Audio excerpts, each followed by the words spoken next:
Ну и также на стабилизаторы рули высоты. То есть они регулируют высоту самолета. Они также двигаются, если вот получится. На сборку этого самолета у Глеба ушел целый год. Парень работал над ним в одиночку. Деревянный фюзеляж, стабилизаторы и внутренний механизм – все сам. Чтобы полететь, этому самолету нужны только мотор, топливный бак и пульт радиоуправления. Теперь юный изобретатель планирует взяться за работу посложнее.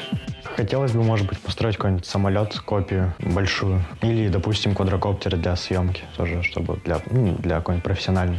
Потому что я как бы занимаюсь так фото- и видеосъемкой. Хотелось бы еще этим заниматься с воздухом. Таких, как Глеб, в молодежном отряде около 30 человек, возраст от 14 до 30 лет. Сначала всех новоприбывших учат делать модели из фанеры, потом переходят к созданию радиоуправляемых аппаратов и отрабатывают навык полета на компьютерном симуляторе. Это ускоряет процесс обучения, поскольку если самолет разобьется, не нужно тратить время на его починку. В коллекции авиаотряда есть также квадрокоптеры. Прикрепляем к такому камеру и получаем изображение с высоты птичьего полета на экран треноги станции наземного контроля.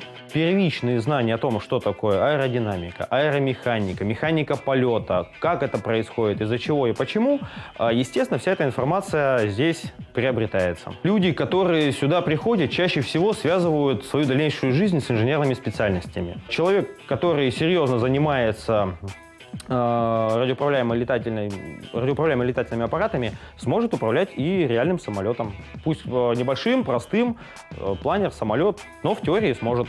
Квадрокоптеры авиаотряда участвуют практически во всех городских мероприятиях. День молодежи, День города, День России и другие. Благодаря им красноярцы могут наблюдать картину праздника с высоты, а увидеть сами модели и, возможно, запустить их в небо смогут посетители 5-го инновационного форума. Он пройдет 21 ноября в промышленном парке Железногорска. Начало в 9 утра.